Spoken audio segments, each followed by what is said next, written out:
buenas noches, bienvenidos a una nueva semana de Así Somos. Estamos arrancando un nuevo lunes. Tú ya puedes comentar en las redes sociales con AS Ciudades Perdidas, porque ese es el tema justamente que nos reúne esta jornada junto a Monty para arrancar otra semana. Maestro, ¿Cómo estás? Bien, ¿y ustedes? Bien. Es Fati, gracias por venir, maestro. Sí, yo creo que era un buen tema para partir la semana, así que vine. ¿Tuvo bien su fin de semana? Estuvo hermoso, un gran saludo a toda la gente de Chiloé, tremendo nomás. Llegó vibrando alto. Vivir bien, Sí. vivir bien. Llegó vibrando alto el maestro, Sí, gracias a toda la gente. Ya se me pasó ya. Oye, vamos a hablar justamente de esas ciudades perdidas porque queremos hablar de muchas ciudades perdidas, pero principalmente de la Atlántida. Esta ciudad llena de mitos entre su existencia y la idealización de un sistema político tal vez. ¿Es que acaso existió más allá de toda la lógica literaria que nos presenta? ¿Podemos hoy día, por ejemplo, en la actualidad, encontrar restos de esta ciudad bajo el fondo marino o tal vez sobre él? Eso es lo que nos vamos a preguntar hoy día gracias a la siguiente información, porque un grupo de científicos, Juan Andrés Alfate, que es la noticia que nos da puntapié para comenzar a hablar, encontró a 600 metros de profundidad del Océano Pacífico una antigua superficie que vamos a ver en pantalla. Mira, es increíble, pavimentada, una antigua superficie pavimentada que relacionaron con Atlántida, como una especie, maestro, lo decía en palabras muy simples, como una especie de camino de ladrillos amarillos. Que sería, sí, ¿cierto? Da esa sensación, de hecho no lo ve y dice, claramente ese es un camino que sería como el camino escogido para. Exacto, mira, a ver, acá hay harta información icónica que hay que saber cómo desgranar correctamente. Como ustedes pueden suponer, cuando se habla de la Atlántida, es porque generalmente ha querido ser encontrada o reubicarla de alguna manera a partir de los textos mitológicos y los primeros grandes sabios, como sobre todo desde el antiguo egipcio, desde Hermes Trismegisto hasta, por ejemplo, Platón o Sócrates, que son filósofos de importancia que poco y nada jugaban con la ficción, a diferencia de Homero, que hablaba sobre el tema de la guerra de Troya, ¿cierto? En la Ilíada, y después sobre la Odisea con respecto a lo que le pasa a Ulises en su vuelta a Ítaca, en donde todo eso eran novelas, digamos, de aventura y ficción, hasta que finalmente encuentran la ciudad de Troya. O sea, dicen, hay una ciudad que existió, sobre el cual está planteado en un relato donde hay dioses, cíclopes, hidras, criaturas mágicas, brujos, dioses, etcétera, etcétera. Entonces, aquí, y con todo respeto lo digo, esto podría ser muy similar a los textos bíblicos. O sea, el antiguo Egipto, los faraones, sin lugar a duda existieron y parte, digamos, de su arquitectura está ahí presente. Pero lo que dice la Biblia es que un día llegó Dios y mató a los primogénitos, o hizo plagas, o abrió el mar. Chuta, la ciudad existe, los faraones también, pero las historias que nos dan el relato para entender cómo era la vida ahí, ¿lo tomamos como un hecho histórico o como simplemente fantasía delirante? Ok, con la Atlántida pasa lo mismo. Como aún no se ha descubierto exactamente y que debiera estar en el océano Atlántico, entendamos que toda ciudad por sobre la línea del Ecuador tiende a decir, encontramos otra beta más o posibilidad de la existencia de esta civilización perdida. ¿Cuál es la problemática? Es que la Atlántida, a partir de los relatos existentes, e insisto, muchos de ellos escritos por grandes filósofos, que no era de su gusto jugar con relatos de ficción, es que cuando existió, antes de los grandes filósofos griegos, ahí nos ubicamos 500 años antes de Cristo, misma situación donde comienzan a aparecer los grandes sabios post de los Upanishads en la India, como Buda, y Sócrates, Aristóteles y todos los demás en Grecia. Y por tanto, cuando tú dices, ¿cuándo fue la Atlántida? Fue antes del antiguo Egipto, con toda la historia de Moisés y el Éxodo. O sea, fue antes de 2000 años. Entonces ahí uno dice, bueno, entonces esto fue como 3000, 4000 años antes. ¿Y qué tipo de civilización tenían? Porque no corresponde a la cronología. Se habla casi de que tenían una civilización similar a la nuestra hoy en día, pero 2000 años antes de la existencia de Moisés.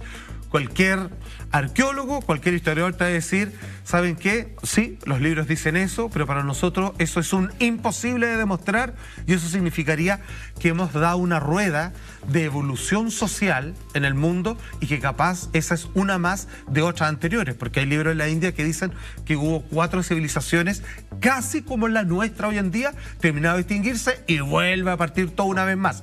Y como parte, no de cero, algunos sabios de estas civilizaciones terminan terminan llegando a los grandes reinos de ese tiempo y le dan esas enseñanzas que uno no entiende cómo civilizaciones tan antiguas podían tener un poder tan impresionante respecto a la cartografía espacial, claro, o el entendimiento, digamos, del clima, la agricultura, simplemente por la mera observación. Eso llama la atención porque hoy día, a través de la tecnología, podemos ser testigos de hallazgos como esos, este camino de ladrillos amarillos o este camino a la Atlántida, claro, que fue encontrado hacia el norte de las islas hawaianas. De hecho, es una zona de conservación marina Pacífico, de una, es raro para la Atlántida.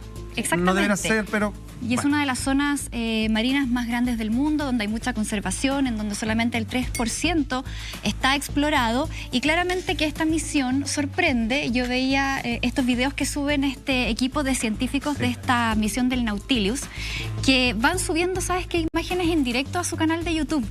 Y ahí van mostrando todos los hallazgos de este verdadero robot que llega a estas profundidades marinas, que es un robot que tiene como un brazo, así como una pinza, y va tomando así como las muestras del suelo marino, ¿cachai? Y va como explorando. Y finalmente, cuando encuentran estos ladrillos, todos quedan súper sorprendidos y dicen, no es sedimento, dicen, es una corteza horneada.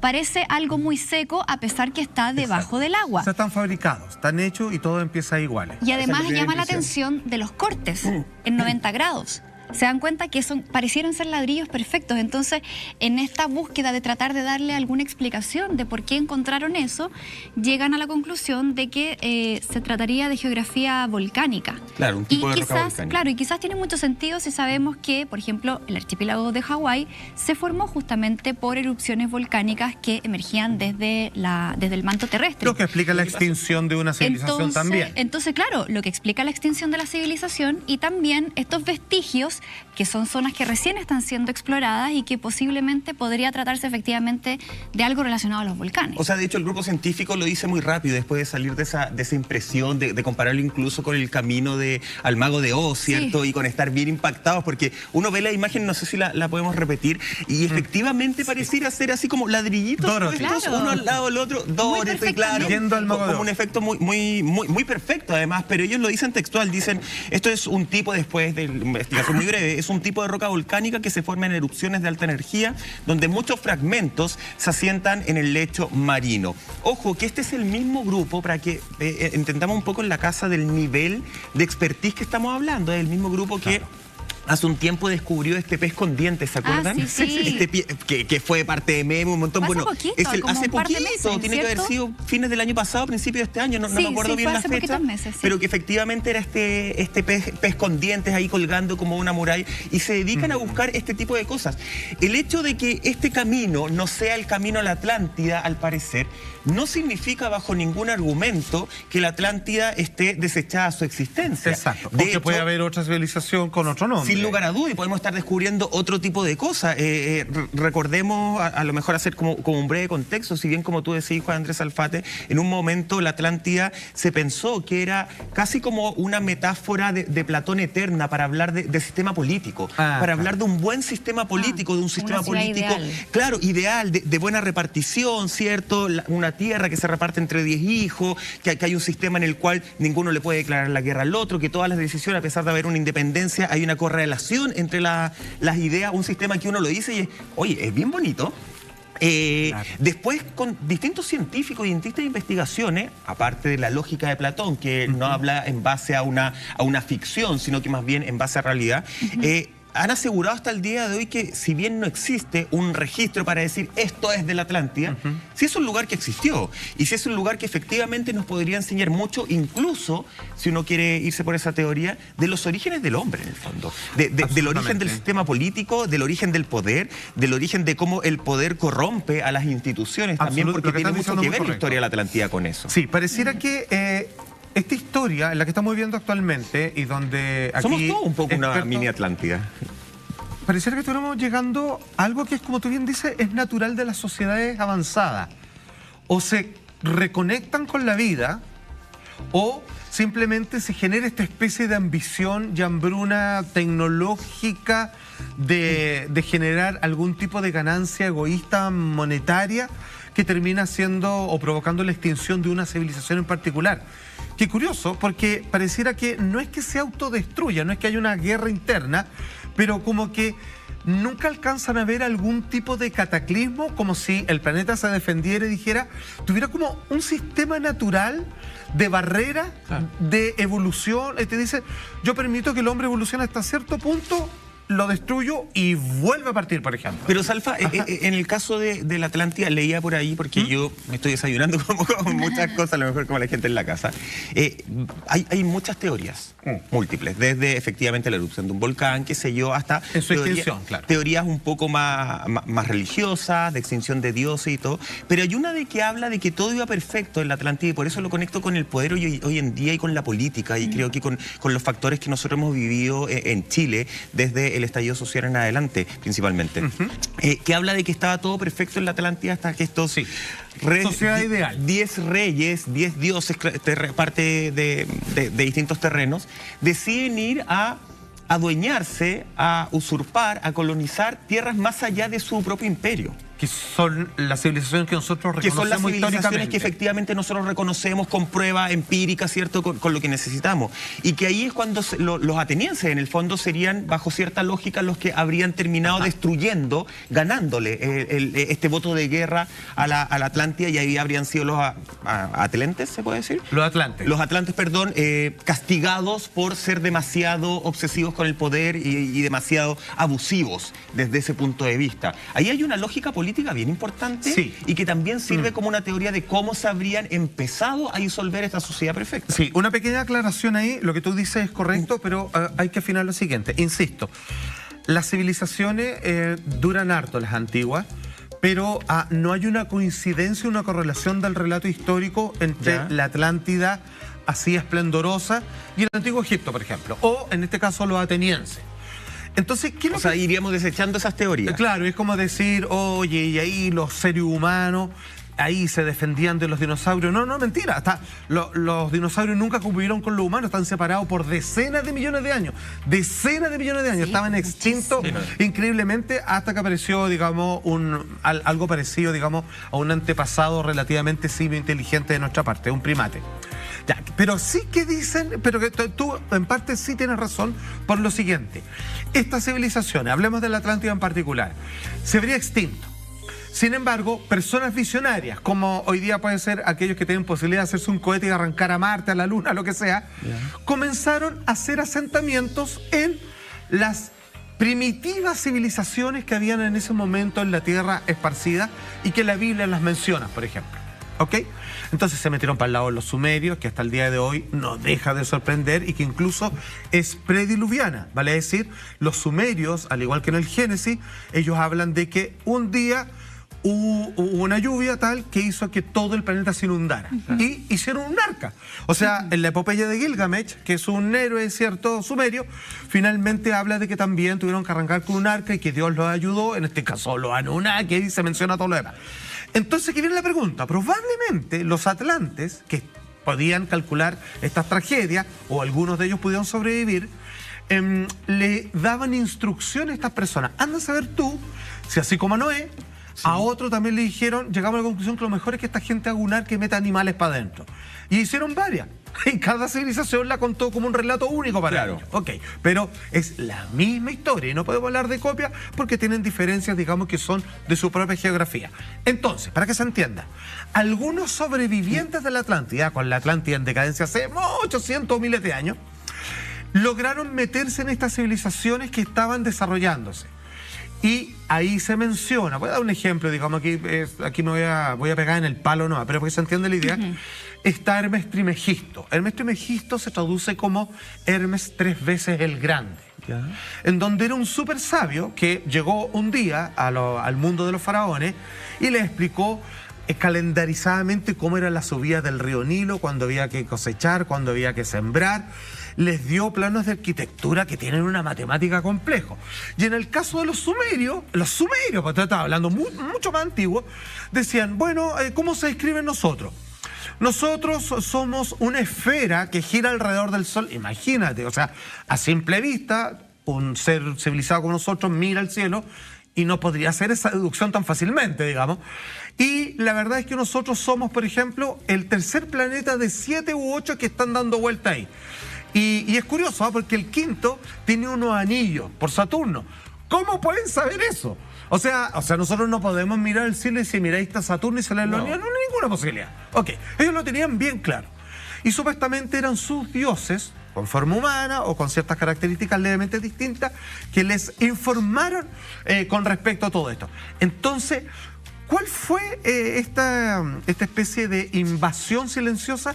Probablemente de los supervivientes que ellos se presentaron como los grandes sabios, tenían grandes garantías dentro de los reinos, pero que finalmente era esto post la Atlántida un día. Pero se dan cuenta que todo se vuelve a repetir porque aquí hablábamos, por ejemplo, de arcas. Hoy día vemos que en el mundo está el Banco de Semillas en Noruega, por ejemplo. No, sí queda poquito, estamos hablando de cambios, ¿cierto? Que el planeta está en constante cambio. Hoy día vemos el cambio climático. ¿Se acuerdan el año pasado una conferencia de prensa que dio el ministro de Relaciones Exteriores de Tuvalu, donde estaba con el agua hasta las rodillas, en donde hablaba del cambio climático y después fue uno de los temas que fue tocado en la COP26, o sea, esta imagen que dio vuelta al mundo? Entonces, estas cosas yo creo que son cíclicas, las vamos viviendo en la medida que las civilizaciones se van como reponiendo, ¿cierto? Y vamos cayendo en los mismos tipos de problemas. Ahora, ¿dónde se cree que está sumergida la Atlántida? Esa es una de las grandes preguntas. Solo perdona. Porque hay varias teorías. Los grandes sabios anteriores dicen que han habido 4 antes como esta, la Atlántida 1, y que esta para nosotros es la última. 4 civilizaciones así como la Atlántida. Así como nosotros. Y como nosotros. Mira. Y que esta es la última para bien. O sea, viene ahora la otra en donde, no sé si nosotros vamos a estar vivos para verla, pero es la buena, la que va a permanecer. No hay más. Tocar esa, no hay más después. No, te loco, falta mucho para eso. No, nosotros agarramos, digamos, la Mahoma. Oye, pero veamos dónde podría estar la Atlántida, porque esa es una de las grandes preguntas, porque hay muchas teorías, como ya hablábamos. Muchos lugares y dentro de las teorías se dice que estaría hacia el sur de España, cerca de Cádiz. De hecho, en los mismos textos de Platón, ¿cierto? Él lo describía como en una zona cerca de las columnas de Hércules, en donde hoy está el estrecho de Gibraltar, ¿cierto? Este pedacito que hay entre el sur de España y el norte de África, que es un paso bastante estrecho. Por ahí sería entonces donde se posicionó en algún momento la ciudad sumergida de la Atlántida. Fíjate la formación que tiene. ¿Cómo está descrita la Atlántida para que ustedes sepan? Por ejemplo, hay nuevos profetas en este mundo. Como circular siempre se ha descrito, ¿no? Exacto. Es como una ciudad de anillos, circundándose, y que tiene una pirámide que capta energía, bla, bla, bla, y todo lo demás.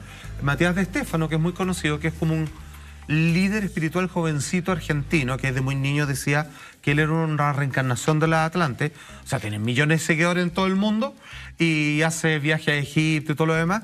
Él todavía habla de sus recuerdos de conexión con la gente de la Atlántida y lo describe, no da el lugar preciso, pero lo describe tal como se ve ahí. Pero tendría sentido, pues el estrecho de Gibraltar y más hacia el oeste ya entramos en la zona del Atlántico Norte, entonces por ahí... ¿Dónde está la flechita? Por ahí podríamos posicionarla. Ahora, la exploración en esa zona debe ser tremendamente complicada, porque esta ciudad, ¿a cuánto se cree más o menos que podría estar si efectivamente estuviese por ahí? Bueno, ¿Más de 3.000 metros? Exacto, producto de los cataclismos se han generado islas y otras partes se han hundido. Antes estaba Pangea también, acuérdense que muchos de los continentes estaban unidos. Entonces imagínate cómo fueron el nivel de, para decirlo en simple, los terremotos que terminamos... de movimiento, de destrucción, ¿no? Que terminamos, digamos, estando a 10 horas en avión de aquí a Europa prácticamente, cuando antes estaba todo relativamente pegadito. Oye, entonces que puede estar tremendamente hundido y puede que no haya quedado nada, sobre todo si estamos hablando de 5.000 años atrás, imagínate. Sí. O sea, 5.000 y más. ¿Podemos entrar en ese detalle de esta persona que dice ser justamente la reencarnación de un Atlante? Perfecto. De qué es lo que recuerda, porque yo insisto, el sistema de vida de ellos era bastante perfecto. De hecho, muchas personas hablan de que los atlantes eran seres perfectos. ¿Son acaso quienes le dieron el origen a las civilizaciones como las conocemos hoy día? Esto lo respondemos después de la siguiente pausa.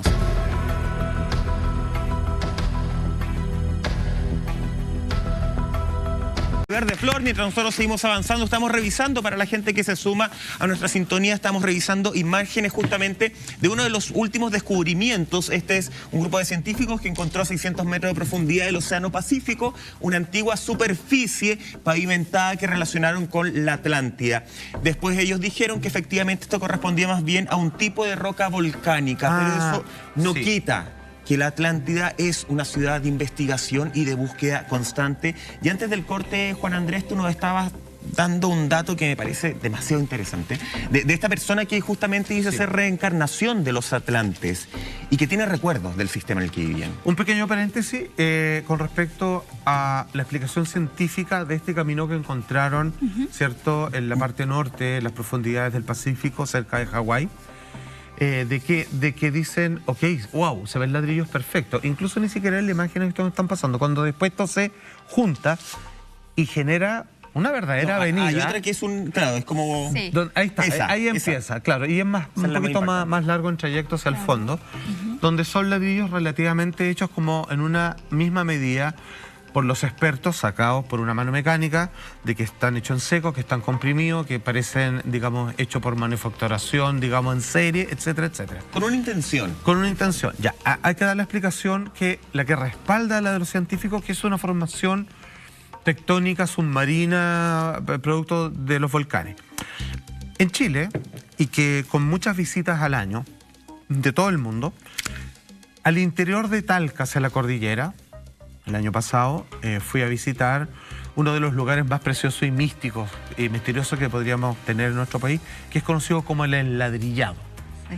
En donde cuando ya no puedes más en la altura, de lo cual solo se puede acceder a caballo o muchas horas caminando, existe una planicie en donde hay el piso está completamente nivelado y está constituido por ladrillos prácticamente del mismo tamaño y de mismas dimensiones, con perfectos cortes de 90 grados en todos sus alrededores, puestos allá. Y claro, que se dice, obviamente, parte de, digamos, del misterio, es que eso parece una pista de aterrizaje para ovnis, que va acompañado de la enorme cantidad de avistamientos que se ven en el lugar, pero que también podría ser producto de toda la geografía maravillosa. La vista desde ahí es algo que no se cree. Pero después descubrieron que en las montañas del frente, muchos kilómetros hacia allá, también existía lo mismo. Y al otro lado está el famoso volcán que años, décadas atrás, explotó, cuyas cenizas y partículas llegaron y viajaron kilómetros cayendo en el lugar que hoy día conocemos con el Enladrillado. Y es posible que las altas temperaturas, producto del frío de la altura precordillerana, hayan generado una especie de rotura, y como es sabia la naturaleza, trata de buscar sus propias geometrías cuando nivela, digamos, lo que se hace acomodando. Cómo transforma el carbón en un diamante, etcétera, etcétera. Y que eso sería una explicación científica, pero la gente, por supuesto, no descarta lo otro. Vamos a Matías de Stefano, un muchacho argentino que muchos años atrás, él despierta un día cualquiera y es invadido por una serie de recuerdos. Este pequeñito, que no tenía una formación más allá de la normal escolar, comienza a dar datos muy impresionantes y no, al parecer, sacados de enciclopedia, sobre historia del hombre, sobre datos muy precisos de cómo se constituyeron las civilizaciones. Muy bien informado el pequeño, pero con aditamentos que no están en el oficialismo de la historia. No conforme con eso, empieza a hablar particularmente de la Atlántida, hasta el día de hoy él se reconoce como un canalizador, alguien que entra en un estado meditativo y con dibujos, con explicaciones y con psicografía. Es como eso, escribir de forma espontánea, es como tú ser el puente para que alguien ocupe la escritura para comunicarse con el resto. Estaría describiendo cómo era la vida en la Atlántida a partir de hoy día, viviendo casi como los Jedi, una vida espiritual. Sus descendientes le dan comunicación de esto a Matías de Stefano, ya que él es una reencarnación de un ciudadano de la Atlántida. Y esto de que le avisan desde el más allá, esta información no es casual, porque cuando es destruida la Atlántida, algunos lograron trascender espiritualmente y continuar con su existencia en un plano espiritual, que aún tiene comunicación con este mundo, siendo que no viven en este plano material, pero que le darían información a él. Él hace tours por todo el mundo, es su vida, si se gana la vida, pero ¿por qué lo toman tan en cuenta? Porque fíjate que algunos de sus dichos se han ayudado a descubrimientos arqueológicos, porque da posiciones, digamos, de donde podrían descubrir cosas, digamos, sin él teniendo la formación al respecto. Entonces, una vez más, aquí es cuando se junta lo esotérico con datos que el mundo científico también ha sabido aprovechar. De todas maneras, y me tomo de esas palabras para poner el ejemplo de que existe también la teoría de que los pueblos que arribaron a Mesoamérica, por ejemplo, eran descendientes de los atlantes. Y hay muchas coincidencias con respecto a cómo se relacionan, por ejemplo, con lo natural, los conocimientos que tienen con respecto a la astronomía, a la aritmética, al mismo calendario maya, por ejemplo, el tipo de construcciones. Lo vemos en México, en la península de Yucatán, todas estas construcciones tipo pirámides, que no son pirámides, ¿cierto? Pero todas estas ruinas mayas que están en la zona de Chichén Itzá, que es una de las 7 maravillas del mundo.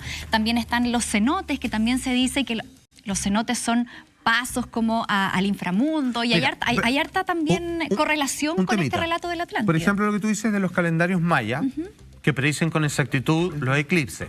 Ojo, debo decirle a las personas que los estudiosos, digamos, de la arqueología, la antropología, dicen que no hay que mirar a huevos antiguas civilizaciones, siendo que eran personas de características indígenas. O sea, para que se entienda, digamos, no lo digo así como en desprecio, andaban a pata pelada, digamos, ¿cierto? Y se cubrían con lo que pillaban.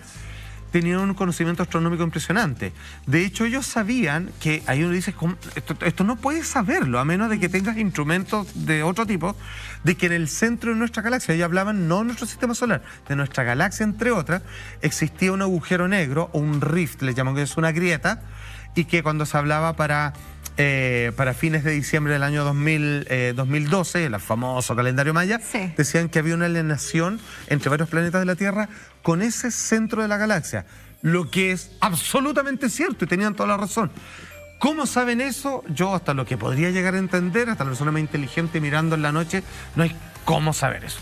Claro. Pero ellos lo sabían. No, y es muy linda también esa zona. Oye, seguimos conversando sobre esta historia de la Atlántida, AS Ciudades Perdidas, para que comentes en las redes sociales. Hay algunos arqueólogos, Monti, Juan Andrés Salfate, que dicen, a ver, tal vez la visión de la Atlántida es más bien una especie de enredo con otros lugares. De hecho, eso tiene que ver, justamente acá lo tengo, que la isla podría ser un recuerdo, según algunos arqueólogos, inexacto de la civilización minoica de la isla de Creta. Es decir, que en algún minuto se hubiesen llegado a confundir, tomando como Atlántida lo que era la civilización minoica. Sí. Ahí, en cuanto a correlato de fechas, en cuanto a correlato de estructura de vida, ¿podría existir una coincidencia? Ya, por ejemplo, a quienes les gusta la mitología griega, que también incluso el templo de Poseidón es parte de las 7 maravillas del mundo, de las que están desaparecidas. Claro. O sea, son 7, ¿no? De las cuales, por ejemplo, mencionar la más famosa probablemente, las pirámides de Giza. Están ahí todavía, tú puedes ir a verlas. Sí. Pero hay muchos otros, como los jardines colgantes de Babilonia, que solo los sabemos por escrito, pero no existen. Y están categorizados como el hombre alguna vez fue capaz de hacer esta tremenda cuestión. Ya, y está el templo Poseidón, muy interesante lo que tú estás diciendo. Están los dioses griegos. Ellos dominan todo, ¿cierto? Hay musas para las artes, digamos, dioses enojones, se mezclan con sexo con los humanos, ¿cierto? Sale Aquiles, ¿cierto? Que lo metieron para que él fuera invencible, pero como lo tomaron de guaguita con los dedos del talón, esa parte no se alcanzó a mojar porque lo remojaron en un río mágico. El talón de Aquiles. El talón de Aquiles, ahí si le pegaba ahí lo podían matar, que digamos, no, era invencible como guerrero. Ok. Entonces, indudablemente está el rey Minos, está ese reino, existe. Claro, de eso ahí. Lógicamente es imposible negar eso.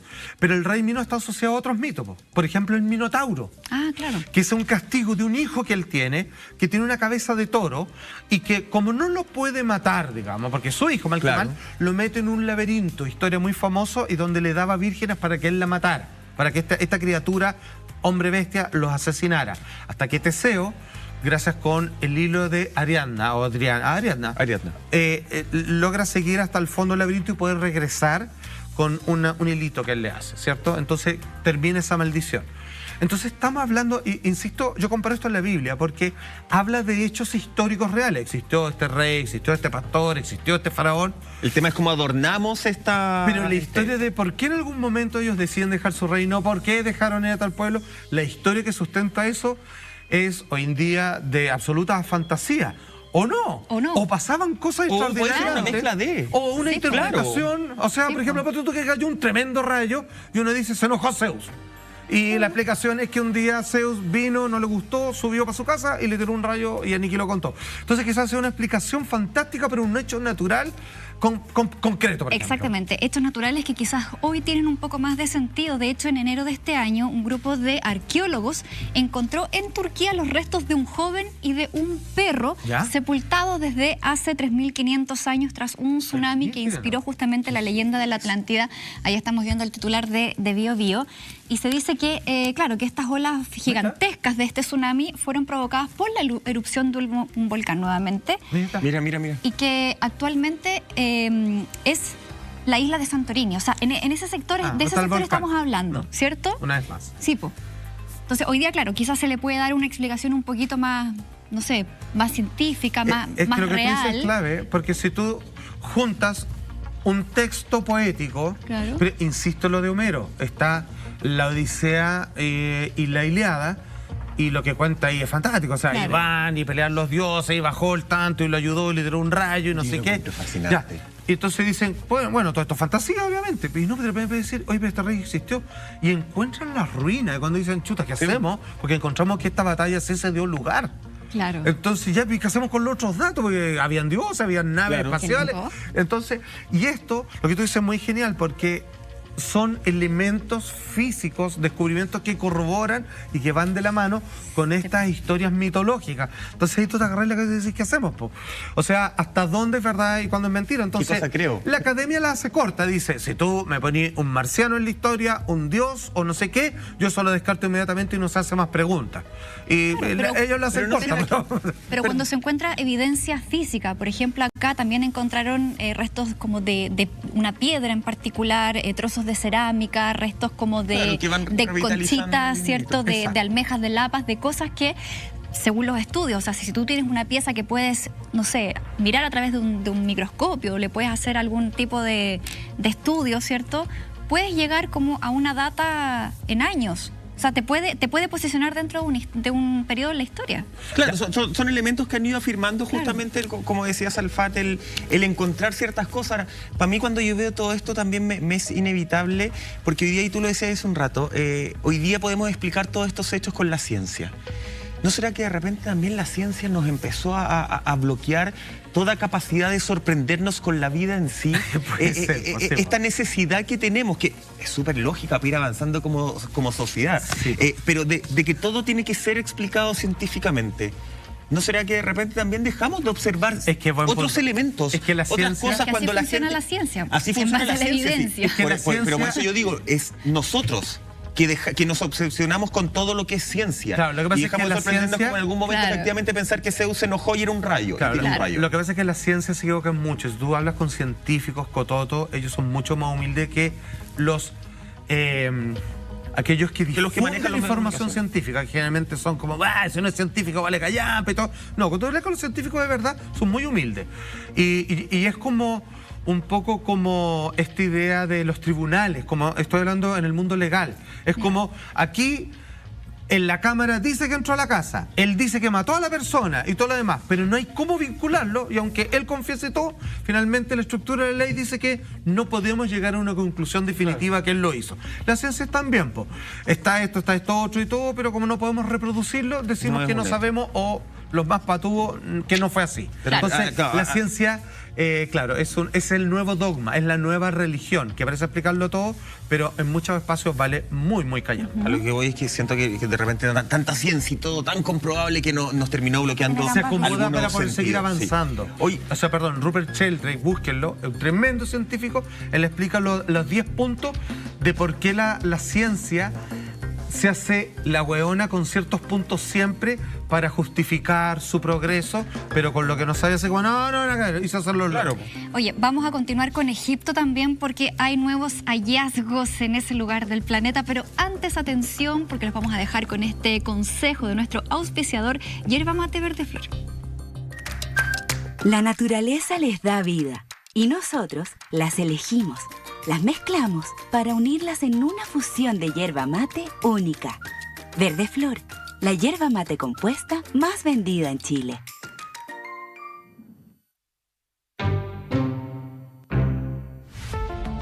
Oye, Oye, retomando este tema, lo que sí ha pasado últimamente es que muchas cosas se han encontrado no solamente en las profundidades del mar, sino también bajo la arena. Pasemos a revisar el siguiente titular y nos vamos hasta Egipto con este excepcional descubrimiento de una gran ciudad de más de 3.000 años. Dice lo siguiente: el excepcional hallazgo de la ciudad perdida de Luxor, la Pompeya de Egipto. La verdad es que claro, era mucho más, pues, Mike. Mira, estas son imágenes de la ciudad que se encontró y que apareció en abril del año pasado. Una ciudad que uno dice, ¿cómo pudo haber estado escondida durante tanto tiempo? Y que luego de literalmente desenterrarla, ¿cierto?, de toda esa arena, aparece y se ven esas murallas, esos ladrillos, como todo absolutamente intacto. De hecho, se encontraron piezas como de orfebrería, joyas, ¿sí?, ¿cierto? Jarrones y cosas incluso con inscripciones que lograron dar con gente, con nombre de personas de la época, y así hacer como esta trazabilidad de quién habría estado habitando ese lugar hace tantos años. A mí esto no solamente me parece fantástico por el hecho de la estructura que estamos encontrando, por los elementos que se encontraron para entender un poquito más la vida en torno a la ciencia, la organización como ciudad. Pero, claro, pero también, ojo, porque mucha gente dice, ay, ya tantos años buscando la Atlántida, obviamente no existe, por eso ya no la van a encontrar nunca. Claro. Esto fue en abril del 2021. Esto fue reciente, recién cumplimos un año de este hallazgo, de algo que uno podría decir cómo no lo encontraban antes. O sea, también se abren aún más las esperanzas para toda la gente que ha dedicado su vida a buscar la Atlántida, porque hay gente que ha dedicado su vida, su dinero, justamente a buscar la Atlántida, y te dicen, oye, hoy día lo podemos encontrar. Acá se encontró, no una habitación, creo que la gente entienda. Lo que estamos viendo es todo lo que se encontró. Se encontró una ciudad completa, una estructura de vida completa. Entero. O sea, podemos ir encontrando aquí en adelante muchísimas más cosas. Sí, fíjate que Betsy Bryan, que ella es profesora de egiptología en la Universidad de Johns Hopkins en Baltimore, ¿cierto?, de Estados Unidos, dice que hasta el día de hoy, cuando se hacen descubrimientos de esta naturaleza, porque, ojo, insisto, esto tiene 3.000 años, fue datado. O sea, esto, mira, es que lo que pasa es que uno se pierde, le pierde el respeto y el valor al tiempo. Es verdad. Por ejemplo, Chile, mira, pues de ser un frondoso, digamos, campo sin construir, a 200 años, estamos acá, pues, digamos, frente a cámaras de televisión, con aparatos tecnológicos. Esos son 200 años, ¿ok?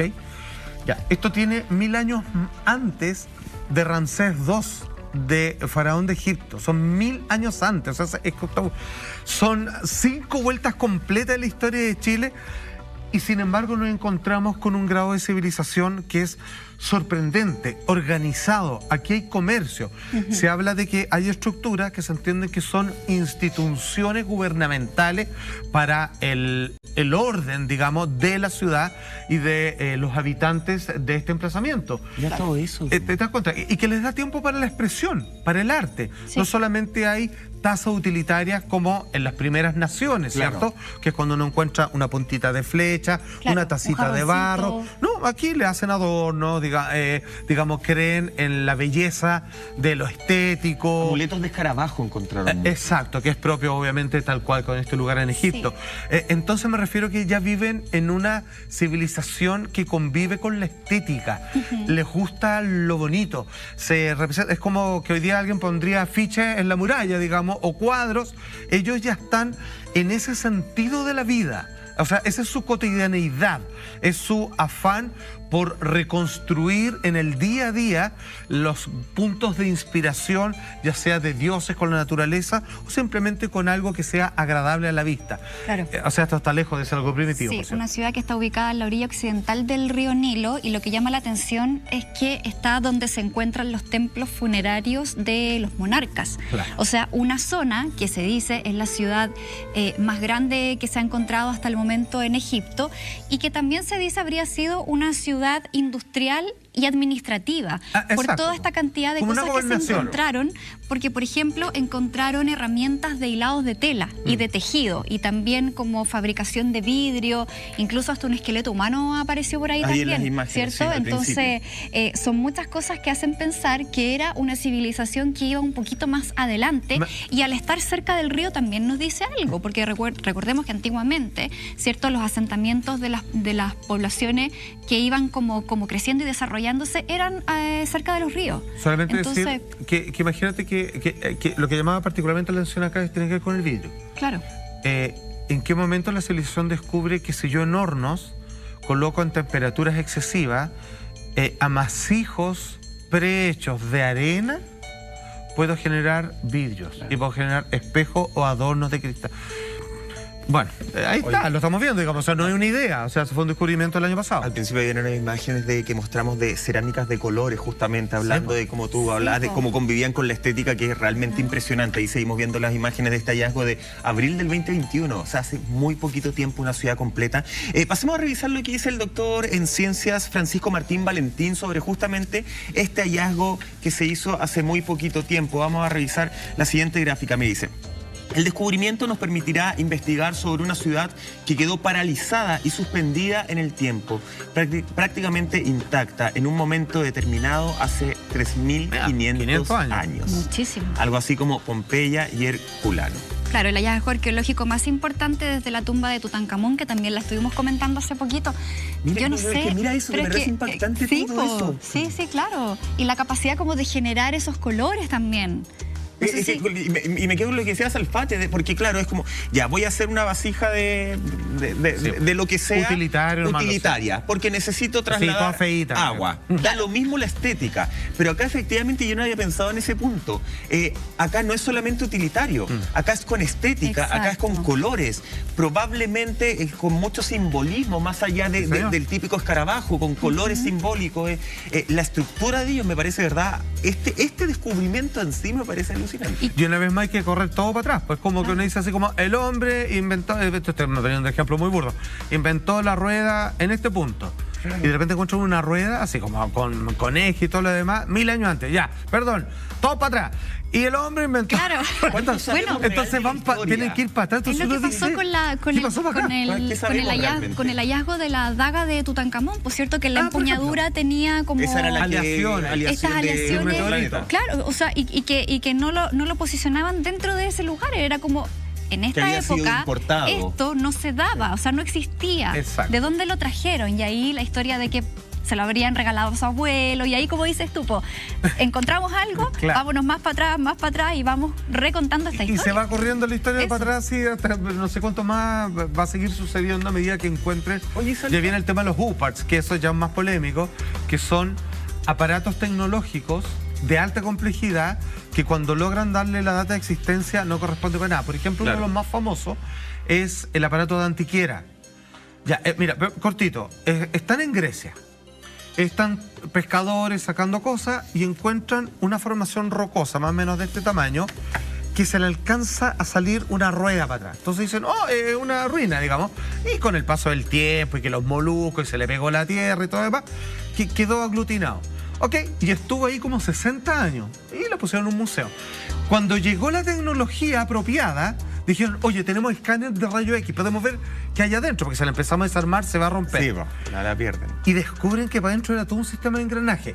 Saltó a una universidad de Estados Unidos y dijo, ya, a ver, veámosla en 3D, cómo es por dentro, y hagámosla. O sea, imitémosla, reproduzcámosla. ¿Y sabes lo que era? Porque esto estaba, así como te estoy inventando, pero era como 700, era como 100 años después de Cristo, o cosas así. Era un sistema de que tú lo ponías y te dice, según la época del año, apuntaba ya una estrella en particular y te dice cuál era un GPS. Ya, pues, y el sextante, que es algo muy primitivo, ahí lo estamos viendo, Adentro, solamente a través de la radiografía pudimos verlo. Solamente cientos de años después inventaron un sextante que era como una especie de compás, así mucho más sencillo que esto, para poder navegar y ver, ya, ¿sabéis que nos perdimos, nos agarró la tormenta, para allá hasta el norte? Vamos para allá. Avanzamos. Había un sistema de recalculamiento del espacio para ver hacia dónde tenías que dirigirte, tener un GPS. O sea, ni siquiera una brújula, era el nivel de un GPS, claro. Entonces ahí, digamos, el mundo científico dice así como, qué interesante, pero mejor no me voy a referir a eso. Oye, y con respecto a esta ciudad descubierta en abril del 2021, si bien se han podido en un año responder varias cosas, hay una pregunta que aún los arqueólogos dicen no tenemos idea por qué, que tiene que ver con haber encontrado las puertas de esta ciudad cerrada. Sí. Aún no se le da una explicación lógica para los arqueólogos, ¿cierto? Porque se encontró, para que la gente entienda, con sus puertas totalmente cerradas, esta ciudad descubierta en abril del 2021. Eso es muy interesante. ¿Con qué, bajo tu experiencia, con qué puede tener relación con a lo mejor alguna especie de... a mí lo primero que se me vino a la cabeza es como abandonaron por algo ese lugar. Sí. Puede haber sido una epidemia, Muy una bien, pandemia, muy una bien. guerra. ¿Por dónde puede ir? Esto ha pasado varias veces y no deja de sorprender hasta el día de hoy y solamente hay teoría. Por ejemplo, las ruinas de Machu Picchu. Mira lo que hicieron. O sea, si alguien ha tenido la suerte de ir para allá, es impresionante. Sí. Impresionante. Con el sistema de canales que tiene regadío. No sé, es una cosa que no Es se cree. precioso. Y no falta el turista que todavía sigue rayando ahí. Ya, y ojo, y a la cresta. Y cerraron el camino con la llegada de los españoles, pero también había un previo abandono. No querían que lo vieran esto. También pasó con toda la cultura de los mayas, que era, o sea, todo lo que tenían, esas pirámides y todo, y de repente, como tú dices, se abandonaron todo. Dos posibilidades, las más fuertes. Problemas de enfermedades, de epidemias, que va muy de la mano con las conquistas españolas. El problema es que algunos de ellos pueden ser previas. Y lo divertido es que todos empezaban a emigrar hacia abajo. Es como que todos recibieron una orden de que hacia el sur del mundo es donde tenían que hacer sus próximos asentamientos. Y es ahí como se encontró una estatua maya en las cercanías de Chiloé. Es muy raro, es como que llegaron hasta acá. Llegaron hasta Chile, pero pareciera que en algún momento llega hasta su cúlmine y decían, vamos a cerrar la puerta por fuera y nos vamos y abandonamos todo eso que hicieron. Y no se sabe más de ello. Más preguntas que el mundo de la arqueología, de la ciencia seguirá buscando respuestas. Atención, porque probablemente esta ciudad, tú la has escuchado, vamos a hablar de El Dorado. ¿Qué tipo de descubrimiento hay? ¿Era una ciudad en sí o cuando hablamos del Dorado, maestro, hablamos de un concepto de vida? Estas imágenes son impresionantes de cómo tendría que haber sido tal vez El Dorado. ¿Es una ciudad? ¿Es un concepto? ¿Es una estructura? Todo eso lo respondemos junto a Monty, junto a Juan Andrés Alfate, después de la siguiente pausa. Esto es AS Ciudades Perdidas. Puro blim blim.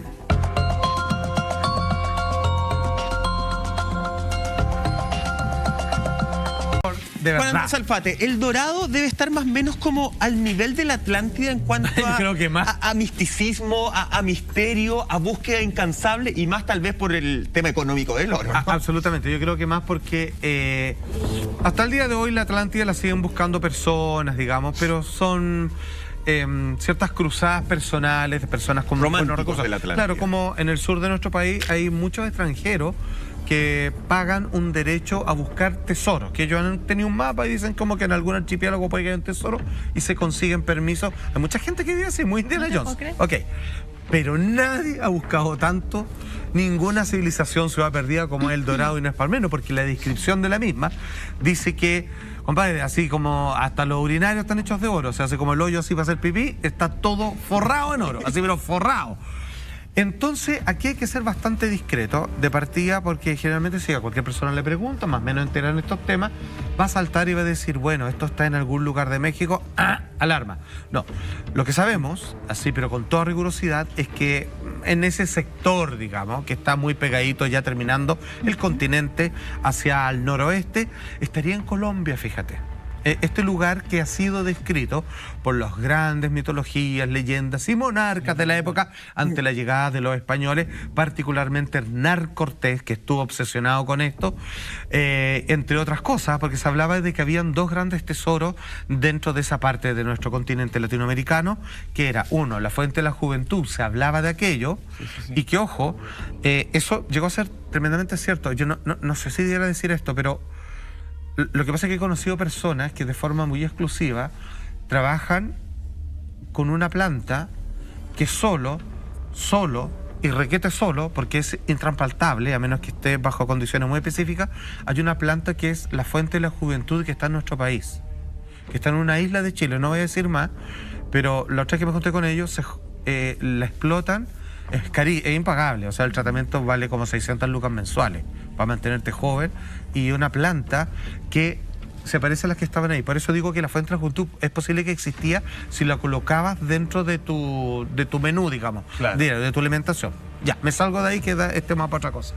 Pero ellos describían una ciudad que estaba no enchapada, sino que estaba prácticamente hecha construida, toda de oro. Entonces, ¿de qué se hablaba? Que los instrumentos de comida estaban también hechos de oro.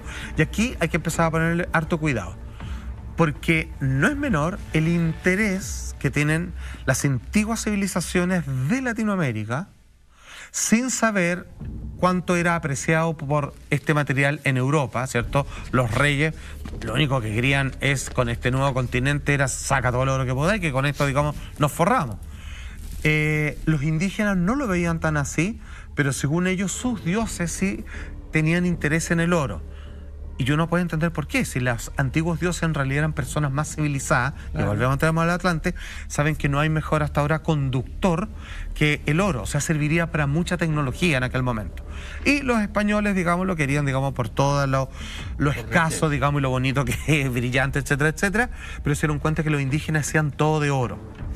Y hacían tenedores, o sea, bueno, no, instrumentos de cocinas, platos y todo lo demás. Eran sus instrumentos del día a día. Lo que también es raro, y ahí puede ser un mito, porque el oro, pues si no lo saben, uno se podría preguntar por qué no hacen instrumentos quirúrgicos de odontología de oro, porque no serviría, pues son muy blandos, se doblan, no sirve. El oro sirve para un montón de cosas, pero no sirve para material de construcción, mucho menos para casa. O sea, si tú haces una casa de oro, mejor la haces de madera, digamos va a ser más firme, digamos, se va a mover. En oro, como un baño. Claro, se suponía que así. Entonces, pero en la historia hablan de que hacían ladrillos de oro, o sea, así les sobraba. Claro. O sea, hacían lingotes de oro. Oye, y es poco práctico. Entonces parece que aquí pegamos en un mito y hay explicaciones paralelas. ¿Por qué? ¿Hay alguna explicación de por qué se atribuye el dorado a México y no a Colombia originalmente?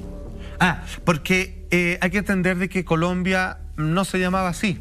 Era un sector nomás. Entonces, cuando llegaban los primeros españoles, los asentamientos indígenas decían, mi tribu es de aquí hasta allá, que era una comuna, y de allá va otra, etcétera, etcétera. Entonces ellos no tenían los reglamentos geográficos limítrofes que tenemos después en la civilización moderna. Entonces, México, Colombia es parte de la misma estructura. Por ser como el espacio más... o sea, son vecinos, está pegado, digamos.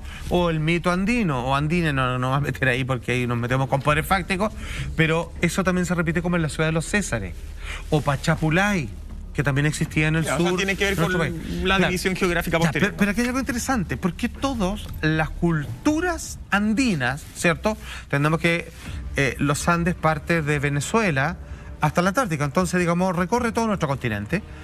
Y todas las civilizaciones que hoy día reconocemos como países, como Argentina, Uruguay, Colombia, hablaban de que había, sí, efectivamente, una ciudad dorada, habitada por dioses, por sabios, por otra civilización con la cual no se metían porque no éramos dignos, y a veces ellos nos daban algún tips de cómo vivir mejor.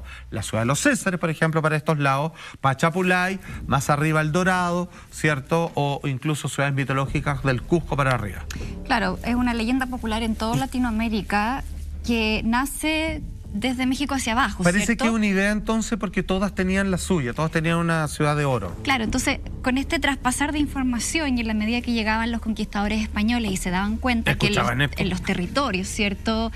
Más vírgenes, por así decirlo, donde había mucha selva, donde habían pueblos indígenas, y utilizaban este material que para ellos era una joya, era un material precioso que quizás acá en este continente se le daba otro uso y quizás no se sabía del valor real que tenía. Entonces, claro, venían del viejo continente con una mentalidad un poco más avanzada, pues, ¿cierto? Y ambiciosa. Entonces, con otra forma de ver las cosas, quizás con otros conocimientos, y llegan acá y lo único que querían era hacerse de este material precioso.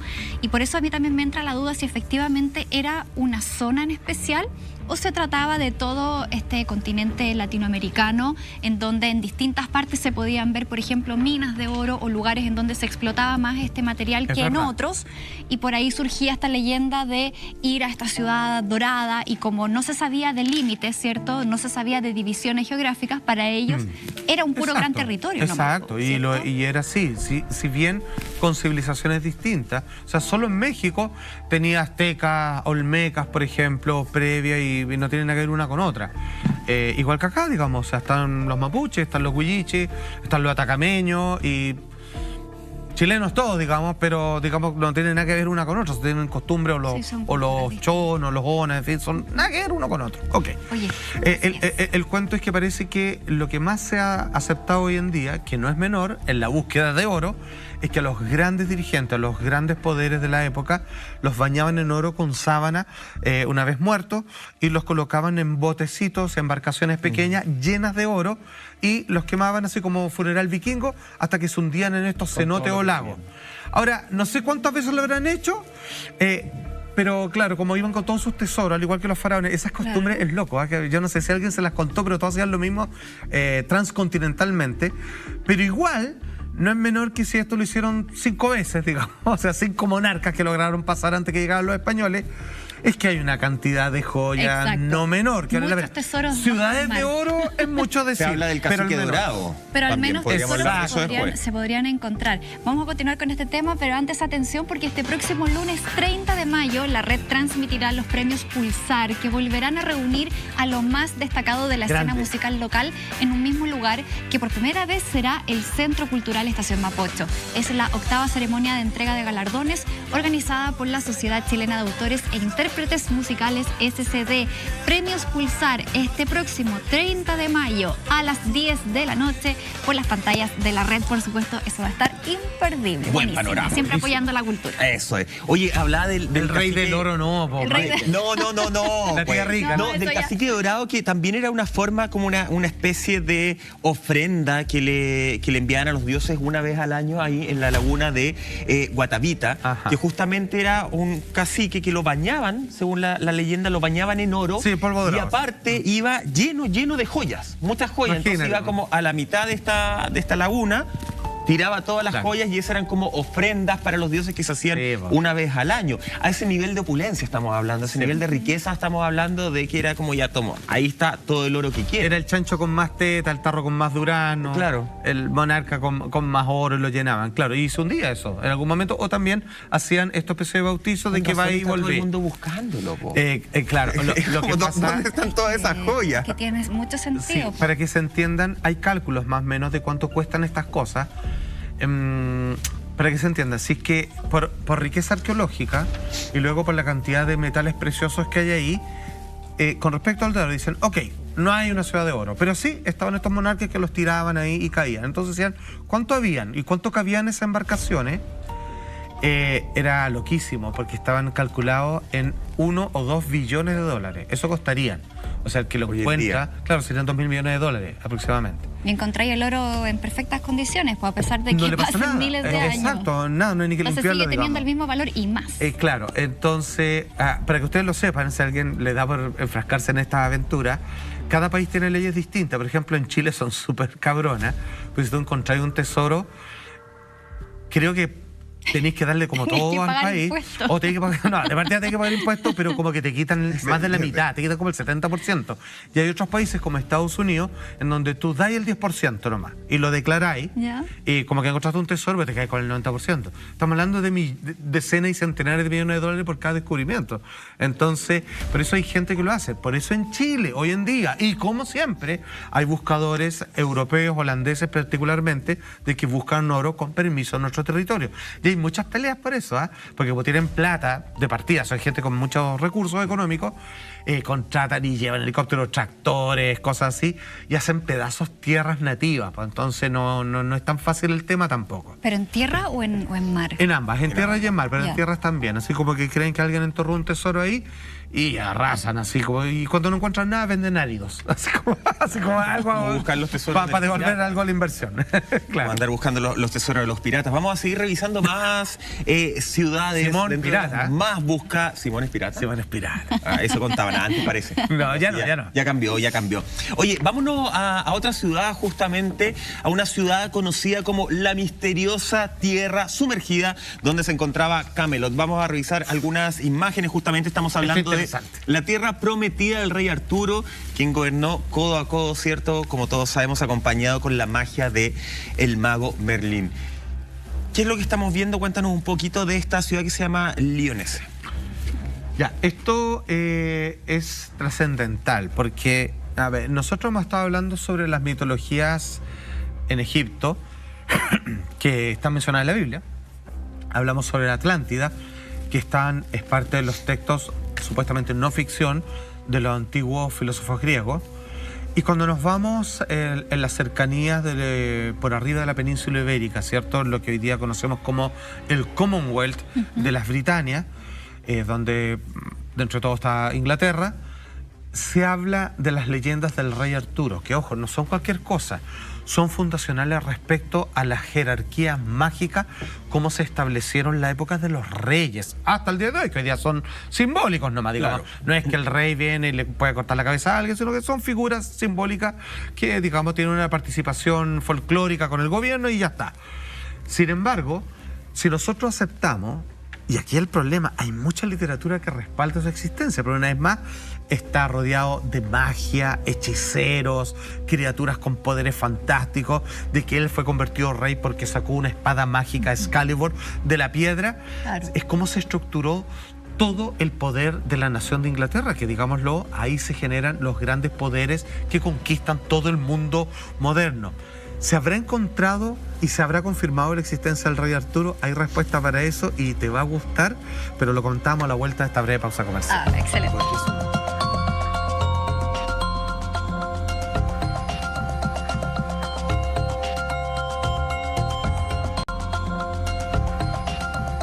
Estamos de regreso en Así Somos en esta ya madrugada de día martes, hablando justamente de Lyonés, este país isleño situado justamente en el Océano Atlántico. Y estamos viendo algunas imágenes como de referencia, de apoyo más bien dicho. Es bien interesante toda la historia, toda la mitología en torno a este país, porque según la leyenda, o múltiples leyendas que circulan, la gente de Lyonés supuestamente había cometido un crimen tan terrible, que Dios se vengó de ellos y decidió justamente en esa venganza destruirlos a ellos como país, se vengó de ellos y de su reino.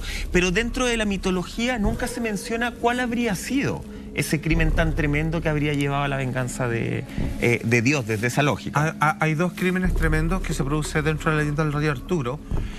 Así como está Merlín, ¿cierto? Que fue su famoso hechicero, que es un sabio, que lo respalda. Está Morgana, que es una bruja, que ella bacanísima, toda la manera más poderosa incluso.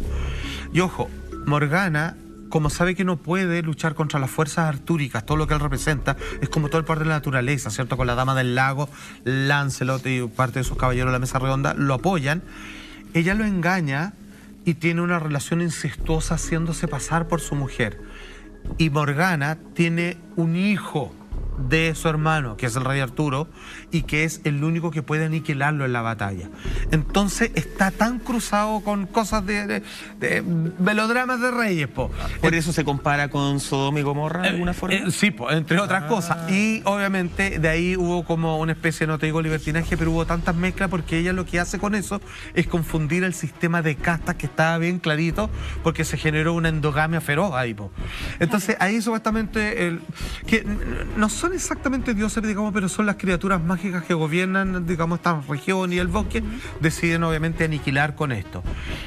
Insisto, el rey Arturo es difícil colocarlo como algo real, pero sus estructuras siguen ocurriendo hasta el día de hoy. O sea, para que se entienda, Inglaterra, todas las grandes conspiraciones del mundo, así como quedémonos con la ampolleta, la electricidad y el petróleo y echamos abajo estos otros, no sé qué, todo se ha cuajado hasta el día de hoy en Inglaterra. Ahí se decide todo el resto del mundo occidental.